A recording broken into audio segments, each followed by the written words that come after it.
asalaamu calaykum waraxmatullaahi wabarakaatu. kusoo dhawow janalkaygana dad ku cusub tahay subscribere. magacaygu waa cabdilaahi sheekh cabdiraxmaan. janalkan waxaan ugu talagalay in aynu kusoo bandhigno waxyaalaha caafimaadka ku saabsan iyo taariikhda sayniska iyo saynisyaaniintii hore ee muslimiinta. marka dadka gaadhsii, cid kastoo aad gaadhsiin kartana gaadhsii. aad baad mahadsantihiin.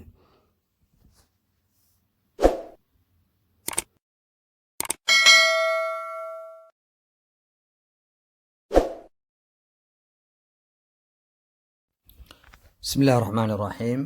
maanta waxaan dul istaagi doonaa calaamadaha lagu garto xanuunka beerka ku dhaca. waxa ugu horeeya halka ka muuqda waa jaundice-ka waxaynu u naqaano ama cagaarshowga. waxa keena bahal la yiraahdo bilirubin oo aad jirka kor ugu kacda ku dhegtana meelaha muruqyada elastinka baashan la yiraahdo ay joogto elastin.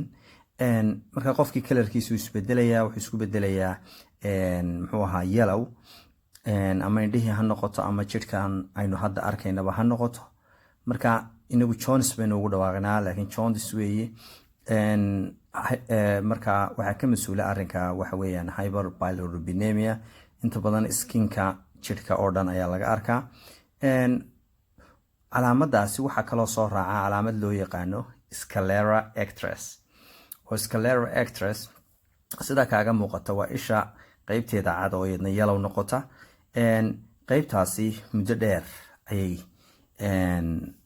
waana calaamadaha ugu horeeya inta badan lagu garto jaundice-ka ama inuu beerku ay dhibaato ku dhacday, u xidhmay ama fayraskii xidhay meelihii ay bilirubintii dhiigga dhex wareegaysay ay tegaysay, ama ay dhacday in la burburiyey muxuu ahaa dhiigga bahalihiisa cascas. ta saddexaad ee aynu dul istaagi doonaa waxa weeyaan ascites, qayb la yidhaahdo oo inay qofka biyo caloosha ka buuxsamaan. taa waxaa keena brotiinka qofka oo ku yaraada, oo markaa ay brotiinkii markuu wuxuu soo saara ama awoodda soo saarka waxa iskale beerka. dabeedna hadday tii xumaato beerkii xumaado waxaa hoos u dhacaya soo saarkii muxuu ahaa brotiinkii. taasina waxay keenaysaa in biyihii iyo jirka laga saarayay nidaam qurux badan oo wanaagsan looga saarayo hoos u dhaco. taasaa keenaysa qofkii markaa inuu sidii wuxuu uur leeyahay oo kale calooshu soo weynaato, habeenkii markuu isrogayo dhinacyada isku rogayana uu dareemo in ay ku dhacdo muxuu ahaa inuu sidii wuxuu biyahaasi la rogmayo oo kale dhinac uu u raacayo oo kale. marka ascites baa la yidhaahdaa. waxaa keena iyada lafteedu waa calaamad ka mid a calaamadaha inuu qofku beerku xanuunayo hoos u dhacay. waxyaalaha kale iyadna aynu dul istaagayno waxaa kamid a peripheral edema wax la yidhaahdo, oo inay lugaha hoose oo kale qofka ay bararaan oo markuu fadhiistaba biyo ay ka buuxsamaan. inkastoo oo ay qaar kalena keenaan sida wadna xanuunka iyo keliyaha qaar ka mid a. okay, bruisingka waxa la yidhaahdo waxa weeyaan iyadna inay hoos u dhacdo clotting factorieski masalan. waayo waxa weeyaan qaabka uu dhaqmayay jirkeenu waxyaalaha plateletska iyo waxyaalahaasi ayaa hoos u dhacaya ku imanaya iyaga laftooda. taasa waxay keenaysaa in qofkan bruising ku dhaco sidii wuxuu nabar ku gaadhay ama cid dhibaato u geysatay oo kale. pruritisku iyadu waa bile acidska ayaa waxa la yidhaahda ayay cilaaqa la leeday. oo bile acidisku waxa weeye baashan xamiitida la yidhaahdo. waxaan lagu ururiyo kaasa dib ugu noqonaya jirka. marka jirka markuu dib ugu noqdo wuxuu sameynayaa reactionkaasina waxa uu sameynayaa inuu qofkii cuncun iyo isxuqid u keeno. isxuqidaasina nabaro dusha ah oo skinka dushiisa oo la arko ayay keenaysaa. pruritiska way xanuuno kale ayaa iyaguna keena, laakiin wax ka mid yahay calaamadaha isaga laftiisa lagu garanayo inuu beerku ay dhibaato ka jirto, inkastoo u baahantahay in si ballaadhan loo baadho oo qofka laga qaado calaamado kale. calaamada kale iyadna palmar erythema ayaa ka mid a. hypothenal border ayay keentaa associated with other conditions sida kan loo yaqaano osteoarthritis-ka aynu beri hore ka hadlay, ama arthritis-ka qayb ka mid ah ayaa wadaaga. qofkii waxa weeyaan faraha iyo waxa casaanaya baabacada. taasaa iyada lafteedu waa calaamad lagu garan karo maxay inuu qofka hayo xanuun beerka ay dhibaato ka jirto. palmar erythema ayaa la yidhaha, laakiin xanuuno kaloo iyagana la wadaaga ayaa jira. sidaa awgeed dhakhtar garanaya waa inuu dhiigagii lagaa qaado oo la eego inay dhibaatadu tahay mid ka timid beerka. okay, waxaa jirta Barbara iyadna waxa weeye waxaan plateletska la yidhaahdo oo hoos u dhacay ama thrombocytopenia weeyaan. marka thrombocytopenia ama platelet load ut marka splenomegaly waxay uga jeedaan markuu beerkii bararo dabadeedna waxa soo noqonaya ama xididada ka dhaxeeya isaga iyo waxaa jira beeryarta dhiiggii soo marayay ayaa la burburinaya. burburkaasina wuxuu keenayaa in ay dhacdo thrombocytopenia, taasina ay keento mararka qaar inuu qofkii hoos u dhaco thrombocytopenia, dabadeedna lagu arko qofka dotiska ama calaamadaha yaryarna ay keenaan inuu qofkii sidii wuxuu bixin jiray intiisii dhiigu ayna fiicnayn oo kale. haddii uu qofkaasi dhaawacmo ama dhibaato u gaadhana laga yaabaa inuu si yaro fudud u dhiig baxo, inkastoo de ay jiraan symptoms iyo signs kale oo keeni kara, ay kuna xidhantay qofka agekiisa iyo dhibaatada haysa nooca ay tahay. laakiin inagu waxaanu dul istaagaynaa nimanka calaamadaha laga shikeeyo ama la eegayo qofkaasi ma haya beer xanuun mise ma hayo. marka Barbara haddaad isku aragto ama thrombocytopenia ama platelets low due to splenomegaly, waxaanu u baahnay inaynu eegno. Okay, waxaanu eegaynaa muscle wasting oo iyadna ah in qofkii muruqyadiisii ay hoos u dhacaan waayo proteinkii baa liita ama catabolic state-ka ayaa waxa loo yaqaano nidaamka burburinta muruqyada. maadaama oo loo baahan yahay protein fara badan, inta badan waxay ku dhacdaa temporalka ayaad qofka ka garanaysaa. marka temporalis muscle-ka ayaad ku arkaysaa qofkii qaybtaas aynu u naqaano oo iyadna dhib ay ku dhacday baabaaday. Okay, xanthosma waxa weeyaan waxyaalaha cadcada iminka isha ku wareegsan oo ah sheegayana cholestatic liver disease wax loo yaqaano oo ah inay subaga dhiigu aad u sarreeya jidhka, waxa loo yaqaano cholesterolka. sida awgeed dadka la yidhaahdo hebelow cholesterolkaaga aad u sarreeya. qofka marka cholesterolkiisu aad u sarreeyo dhibaato ka timid liverka awgeed calaamada lagu gartaa. bronze diabetes wax loo yaqaano baa jirta. marka kalarka oo kale qofka inuu hoos u dhaco ayaa laga yaabaa ama inuu kor u kaco. marka hemochromatosis ayaa dhacda, waa bronze diabetes ayaa la yidhaahdaa. iyaduna waxa weeyaan nooc ay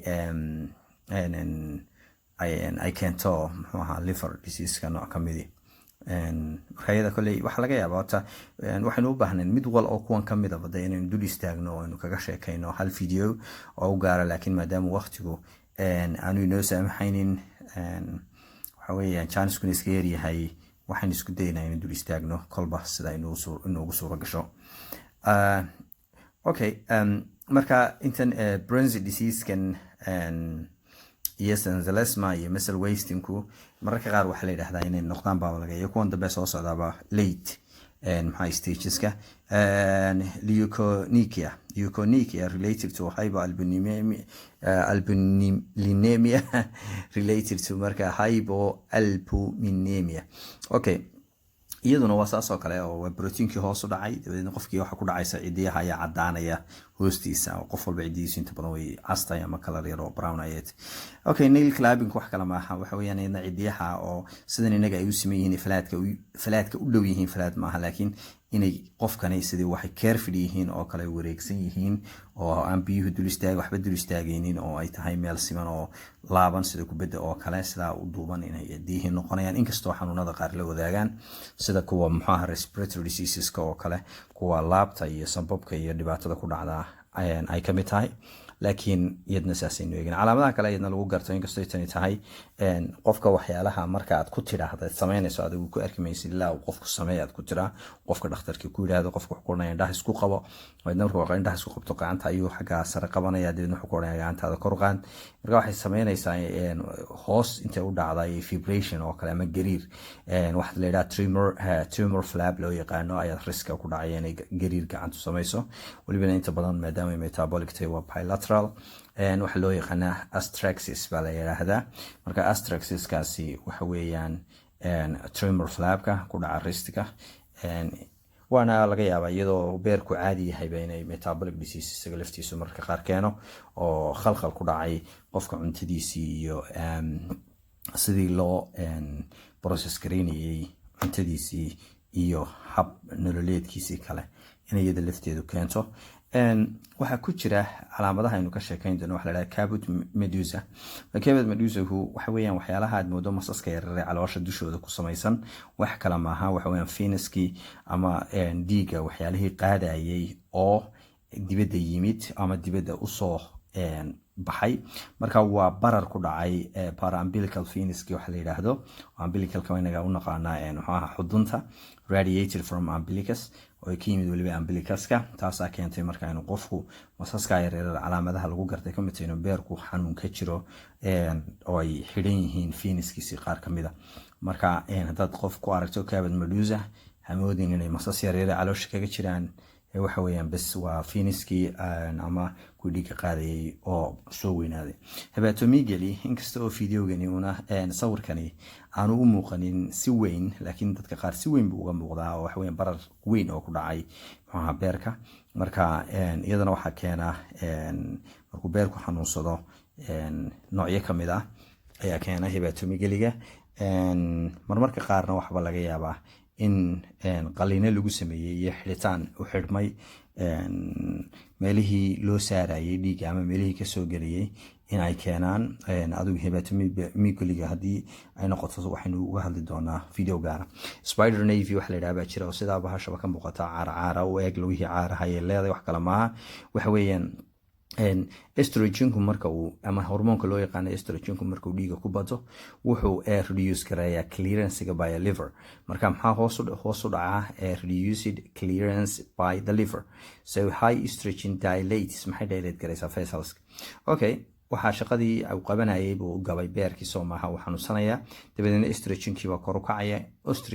estrogen hormoonka kor u kacay wuxuu keenayaa inay vesselskii balaadhaan, dabadeedna taasaa waxay ku sameynaysaa meelo fara badan oo jirka ka mid a inay dhacdo waxaa caarada u eg.